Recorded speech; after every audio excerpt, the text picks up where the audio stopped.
Welcome or welcome back to my channel. If you're new here, my name is Maria and today's video is going to be, as you can see, another book haul. So this is my book haul for kind of July, maybe the start of August as well. And basically just all the books I've been buying recently. But to be fair, that isn't technically true. I remember when I was thinking about my July book haul, I was thinking I'll probably only have my subscription books because I've been really busy. I haven't been out shopping or anything. I went on one book shopping trip, which is why I have a couple of books at the top. And actually one of them I ordered. So I literally bought one book physically in the month of July. And up until maybe last week, I was literally thinking it'll just be my subscription box and the book that I bought, which was absolutely fine. Then in the last week or so, basically all of my pre-orders have come in. So I bought these quite some time ago, forgot that they were coming this month, but it does mean that we have a pretty good and substantial stack that we can go through today. So great for the video, not so great for my shelves because I have to work out where to put these now. So that's a problem for another day. But yeah, basically just going to be going through all of these, giving you a bit of a synopsis of what I know about them. Some of them I have read because they're special editions of books that I've loved, and others are ones that I've just been interested in, and as I say, some of my subscription boxes as well. So yeah, without further ado, let's just get into the book haul.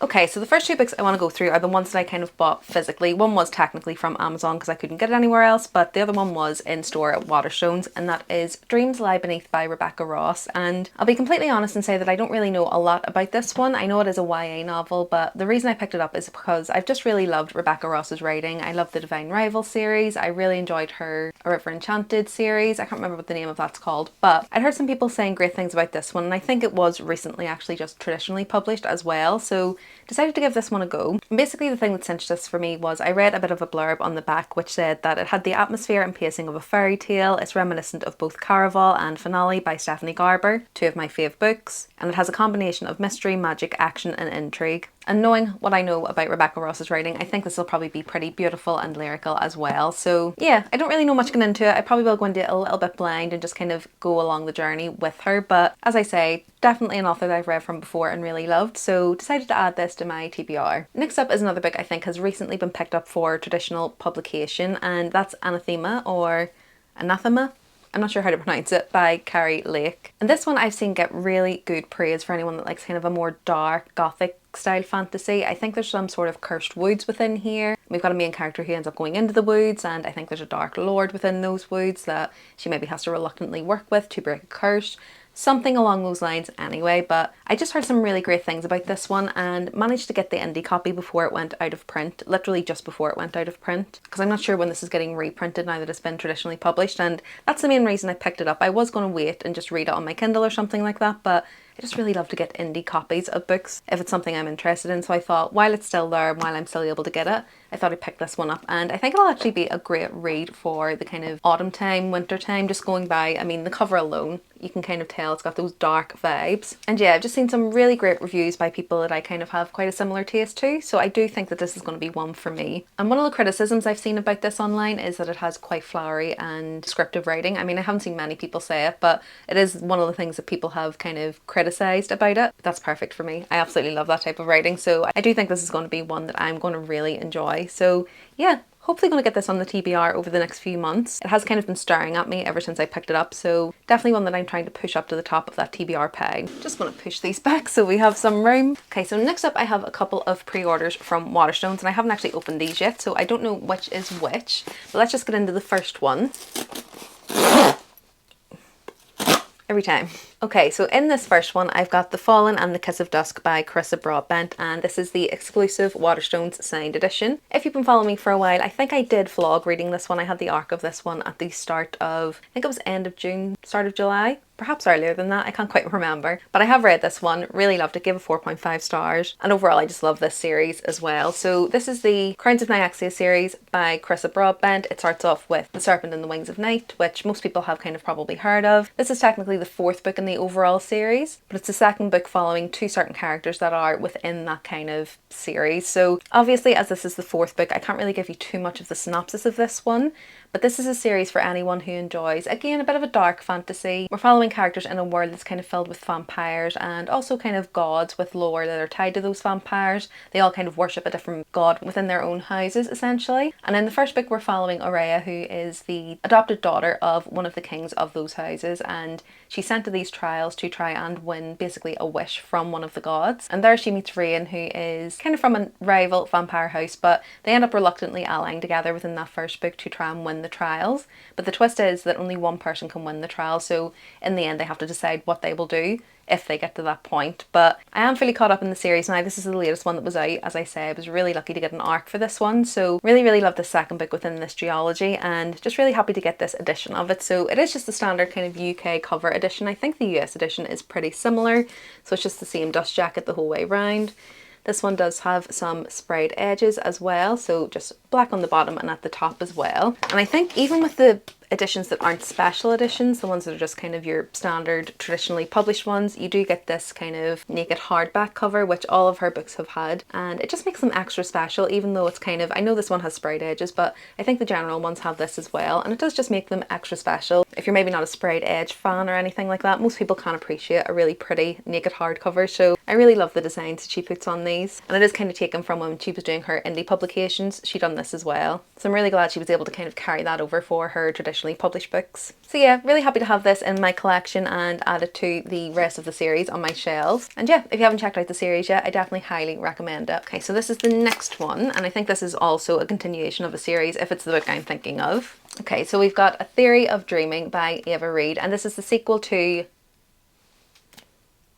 A Study in Drowning. I couldn't remember the title there. But yeah, the first book was A Study in Drowning, which I read and really enjoyed. It wasn't like a 5-star all-time favourite, but I did really love the very gothic, dark academic atmosphere that we got with that. In the first book we were following Effie, who is a woman who would love to kind of study literature, but within this world only men can study it, and she's actually trying to do everything she can to get into that literature college. Basically one day she gets an opportunity to go and meet one of her favourite authors as he's running this kind of trial for someone to design his new house. Now she's using this as a segue to try and get into the literary college, but she will be doing architecture when she's there. There she meets one of her rivals, and essentially the story goes from there. They go to the house to kind of see the ruins, see what they think they can do with it to submit their designs, and it's really hard to describe what it is without kind of giving spoilers, but it's very gothic, very atmospheric vibes, but I would say it's more of a gothic fairy tale feel. And I do think when people were describing it as dark academia, it did kind of put me off a bit because there wasn't so much of that academia side of it within the first book. Not sure what this book will entail, it may have more of that vibe in there, but either way I just really love that first book, so really wanted to read this second book. And again, this is the Waterstones exclusive signed edition as well, so I'd actually seen this on some people's feeds and I wasn't too sure about it, but now that I have it in my hands, I think it's actually a really pretty cover. It just follows the whole way round, and then we've got some sprayed edges there as well, and then it's just a normal kind of hardback cover on there, but it is signed by Ava Reid as well. So again, a perfect read probably for the autumn winter time. I think I read the first book in the autumn and it was perfect for those vibes. So another one I'll be trying to push up the TBR list if I can. Seen some mixed reviews from some of my mutuals, but I will be going into it with a very fresh mind and kind of open mind in terms of what my feelings will be for it. So yeah, excited to have this copy. I really like these smaller hardbacks as well for some reason. I feel like they're easier to hold or something like that, but yeah, really excited to get to this one. So next up is one I actually forgot that I ordered. And it's not so much I forgot I ordered it, I just had in my mind I'd ordered a different edition for some reason. And I think I was just getting confused because this book in particular does have so many different editions, and I think at the time I was trying to assess which one I would want, and I obviously landed on this one because this is the one I ordered, and I don't have an order confirmation for the other one, but I completely forgot about it. But I am so happy with my past self that I did order this one because it's absolutely stunning. So let's just dig in and show you what I got. That's one thing I will say about this one, it was very well protected when it was delivered as well, so definitely really happy with this company for that. But the book is When the Moon Hatched by Sarah A. Parker, and this is the Page and Wick special edition, and honestly when I opened it I was in awe. I was in absolute awe of the design of this one. It's all of my favourite colours mixed together, all different purples, and yeah, I just couldn't be happier with my past self for ordering this one. But I'll give you a few close-ups of this one. So this is the front cover. As you can see, it's quite foiled there for the title. And then that same design kind of goes the whole way round. Then it also follows on to the sprayed edges here as well. And then that's a continuation on the top and on the bottom there as well. When I took the dust jacket off and seen the naked hardback, literally jaw was on the floor because this is so pretty. Continues with that purple theme. We've got some little quotes on here, some foiling. Then again it kind of follows onto the back, and I just think it's absolutely stunning what they've done with it. Really pretty. Then inside we do have some character art on the end papers, and it is different front and back. And again, this is signed by the author as well. Now this one is a bit of a fever dream of a story to read, but the kind of loose synopsis of it is we're following a main character, Rave, who is an assassin within this world, and basically she's part of a rebellion against the Guild of Nobles. One day she ends up getting caught by that Guild of Nobles and is put into prison. However, the Guild of Nobles then gets superseded, and the leader of the new group who are taking over this world comes to her cell and gives her a chance to gain her freedom. And that's all I really like to say about this story, because it's really difficult to give a synopsis with this one because of the way that it unfolds and the trope that's kind of used within here without chancing me spoiling it. So I really don't want to spoil it for anyone. I will say the writing in here is exceptionally flowery, so it's very descriptive, very grandiose.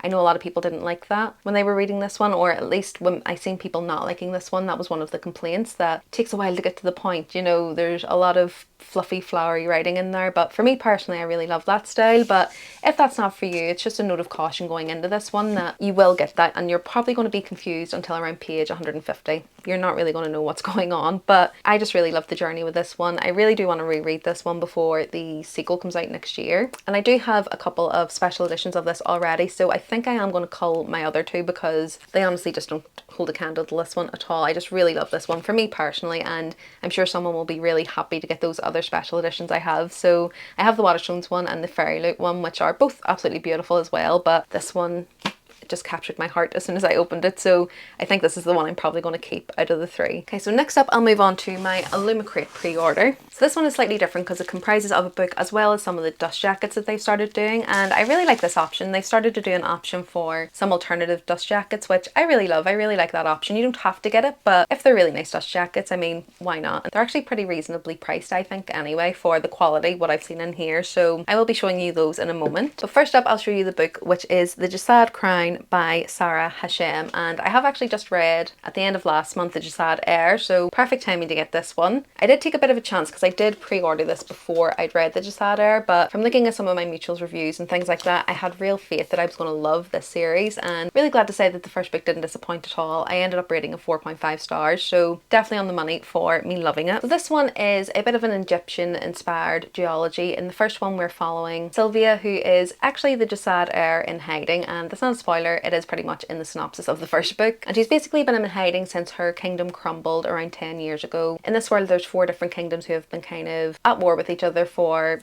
quite a long time. The reason that the Jad kingdom actually crumbled was because they still had some magic and the rest of the kingdoms were quite nervous about this. One of those kingdoms being Nizal, who actually came in and eviscerated that kingdom. Sylvia was supposed to have died when that kingdom fell, but as I say, she's been in hiding for quite some time and hiding her magic as well. One day she ends up actually bumping into the Nizal Heir, so this warrior who is basically her biggest enemy, and in a fit of anger ends up showing her magic, which then leads her being taken off to these trials to kind of compete to try and win her freedom, and the story goes from there. But really loved the first book. I thought it was really immersive. The world building was really rich. I really loved our character. I really loved how complex she was, and the romance in there was really good as well. It's definitely a subplot, but I think for anyone that does enjoy romantasy, I think you'll enjoy the romance that was built up in the first book in here as well, and I'll be really excited to read on in this second book to see how it continues. But yeah, really enjoyed that first book, so definitely really glad that I ended up pre-ordering this one. And I'll just give you a bit of a closer look at this cover. So I think this is the same cover as the standard cover, but just a slightly different colorway. We have foiling that follows the whole way around to the back. Then we do have some sprayed edges that match as well. The naked hardback is quite simplistic, so it is just kind of minimalistic, but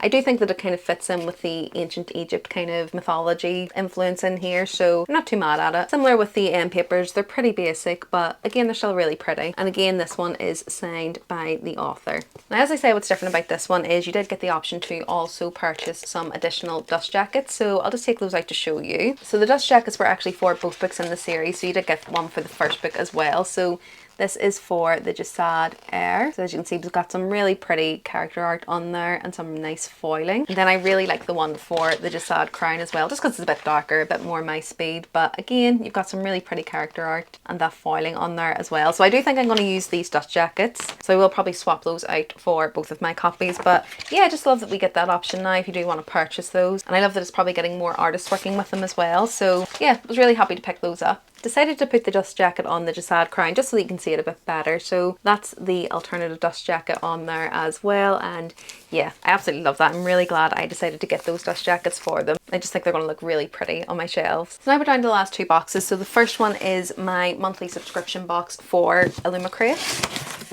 And I think everyone and their mother knows what the book was this month, because it's definitely one that I've seen a lot of hype about, but a lot of kind of different opinions on whether people want to hype this book or not.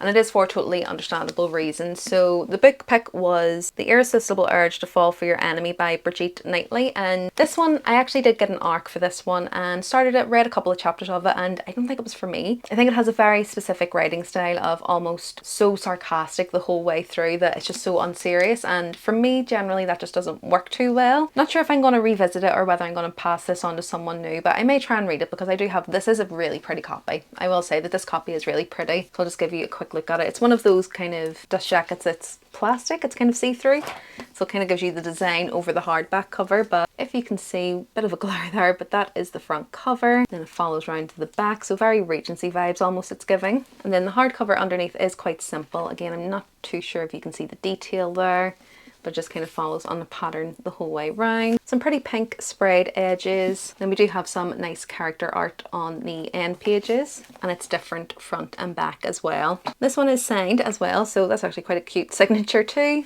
So yeah, not sure what I'm going to do about this one, whether I'm going to keep it and try and read it or get rid of it. I know there's been a little bit of speculation about this one online about whether it should be hyped or not, and I'm personally not going to comment on it here, but it's likely I won't platform this on my own channel. So yeah, let me know if you've read it, if you did enjoy it. As I say, I read a few chapters and I don't think it was for me, and not because of the discourse that's been on online. I do think just that writing style of it being almost sarcastic the whole way through just puts me off a little bit, but we'll see. I may end up trying this one again and giving it a go, but yeah, still undecided on this. But I will say that it is a really pretty edition. I do like the edition that they've done, so definitely can't fault anyone for that. But in this one, all I know is I believe that we have a kind of assassin or something like that, or kind of like a criminal lord or something like that, who basically has an ailment that only this one healer can fix, and it's a bit of a romantasy, enemies to lovers and that type of thing. So sounds like it's going to be right up my street. I do think that I was in a bit of a slump in July, so that may be why I kind of tossed that one aside quite quickly. So again, all is not lost for this one. I may try it again, and maybe second time around I will enjoy it a bit more. But yeah, heard some mixed reviews about it, so again, it doesn't really help me in terms of what I want to do, but it's likely I will try it again because I do have this really pretty edition, so it would be an absolute shame to put it to waste. But if I decide I don't want to read it, I can always just sell this on, because I'm sure there's someone out there who would really love to have this edition. Okay, so the last box is my Fairy Loot subscription box. And with my subscription, I get the young adult book only and the adult book only as well. I had toyed with getting the romantasy, but when it came up to me being off the waiting list, I didn't end up signing up for some reason, and I'll probably kick myself. There'll definitely be a few editions that I'll end up wanting, but I can always buy them secondhand. So for the moment, I've got the YA and the adult subscription. So the first book I've got here is the YA book, and that is The Nightblood Prince by Molly X. Chang. And this edition is really, really stunning. It definitely made me intrigued by this. So this is the front cover, and it goes the same kind of design around to the back. Some really pretty sprayed edges there that kind of match the cover design on there, and that does follow through from the top and the bottom. Then this is the naked hardback as well. I'm really liking the colour combination on this one and how it all kind of mixes together. I think it's really, really pretty. And then we do have some character art on here. I'm guessing these are going to be the love interests for this story. And then I think the alternative dust jacket here is the standard cover, which I think is actually really pretty. It's a really pretty cover. Not sure if it's slightly different colourway or something like that, but it's a really pretty cover nonetheless. This one, quite honestly, I have no idea what it's about. I have another book by this author, and I think it might have been a fairy loot book as well, To Gaze Upon Wicked Gods, I believe. Haven't read that yet, but again, it's just adding to my collection for this author. So this one says, stolen from her family and raised to fulfill a prophecy, a girl escapes into a world of magic, vampires and secrets, where a dangerous prince and a looming war will test her fate and her power. Okay, so that sounds really good. And I wasn't expecting vampires for some reason. I don't know why I wasn't expecting that, but I suppose the red kind of makes more sense now. Okay, and I think we may be getting a love triangle in this one because it also says on the back, a fate spun by the stars, a curse disguised by a prophecy, two dangerous princes vying for her heart. So definitely living up to that YA love triangle. I don't always love a love triangle, but if it's done well, I definitely can enjoy it. And just looking at this one, it's also signed and got some cute little hearts up there in the signature as well. I love when authors do stuff like that, which is quite personalised. But yeah, I must say that little snippet of the synopsis definitely made me more intrigued in this one than I maybe was initially just by looking at the cover. So I may have to move that up the TBR as well. I mean, I say this about every book. If only I had enough time for all of these TBR items. But yeah, really happy with that edition. It's really pretty, and yeah, the synopsis definitely has me intrigued. Okay, and the last book is A Dance of Lies by Brittany Arena, and I must say I really love this edition. This is quite close to the original edition, but it was more blue, whereas this has kind of more of a tealy green in the background, and I think they've done a really good job just with that colour change. The original cover was stunning anyway, so really happy that they decided not to really change it. I really love anything that has kind of that stained glass effect on there. Then we just have a continuation of that design on the sprayed edges as well. It's kind of bleaching out the colour on there. They are a lot more vibrant in real life, but they're really, really pretty. And as I say, match in with the cover really well. And then we have the naked hardcover and kind of continuing on with that kind of window design. I think that's really pretty what they've done with that, and continues around with a slightly different design on the back. Then we've got some character art on the front. Oh, I really like this art. And this one on the back as well. So I don't think this one is signed, but we do have an embedded letter from the author as well. And there's a digital signature on there too. I'm actually just looking. The map is actually really pretty in this one as well. So I don't usually go into too much detail in these, but I do really like that map there. I'm going to be honest, and people will gasp because I am a big fantasy reader, but I don't really look at the maps that often when I'm reading. I will look at them at the start, but I'm not one of those people that looks back. I'll just trust that they know where they're going or where things are. If they say it's far away, I believe them. And then we do have some more character art on the alternative dust jacket as well. So I'll just show you that. So yeah, really, really pretty. Not too sure what this one's about, but the synopsis just says, falsely imprisoned for murder, a former court dancer strikes a dangerous bargain for her freedom, uncovering deadly secrets and facing impossible choices along the way.